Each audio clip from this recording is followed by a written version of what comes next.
Industry Season 4, Episode 4, Review. 1000 Yoots, 1 Marilyn. On Industry Season 4, Episode 4, 1000 Yoots, 1 Marilyn, Harper tries to push an expose on Tender's business practices while Henry and Whitney attempt to lock in a new partner for their app.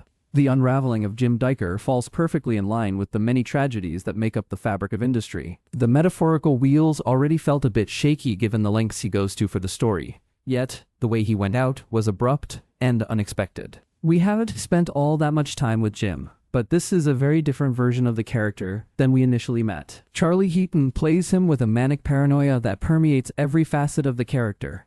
He's jumpy, he's irritable, he's self-destructive. The weight of the expose and its potential repercussions sit heavily on his shoulders. As opposition from Tender becomes more aggressive and Dicker's support system abandons him, the writing on the wall becomes abundantly clear for the ambitious reporter. It's a classic episode where one wonders just how much worse could it get for the character. Anxiety builds by the minute as he refuses to give up despite the road getting bumpier and bumpier. 10,000 Yoots.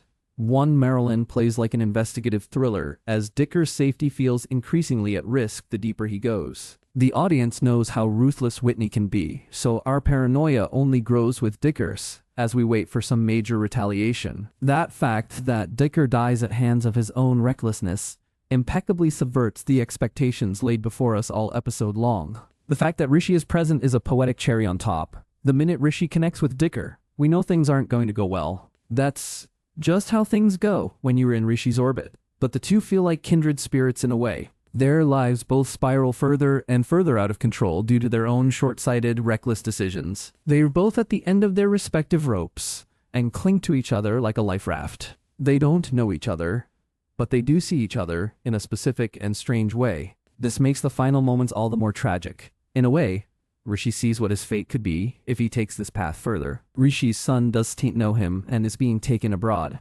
Harper's cut him off from her business. He is completely alone in this moment, but he won't quit. It feels fitting, then, that Rishi literally and figuratively hits rock bottom in the final moments of the episode. Sagar Radia knows how to tap into Rishi's complexity.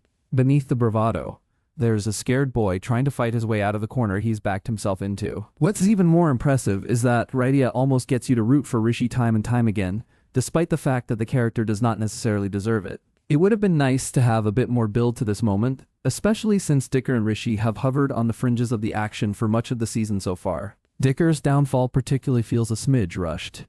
He is merely a device to set the larger Tender findings into motion, but maybe that is also the point. He is simply a means to an end for Harper, and he is a hindrance to Team Tender. He does matter in their grand scheme, his information does. As quickly as it came, though, Dicker's death does pack a punch. It's why the series remains exciting and exhilarating. It emphasizes how this show is afraid to take big risks and fully commit to those risks. As for Rishi, it's tough to say where we go from here with this character. For now, this feels like a fitting moment for him, and, in a way, spares him from the same fate as Dicker. What did you think of this episode of Industry? Share your thoughts in the comments below, and don't forget to leave your own rating. Industry airs Sunday at 9:30 p.m. ET on HBO. Check out our latest TV recommendations, updated weekly.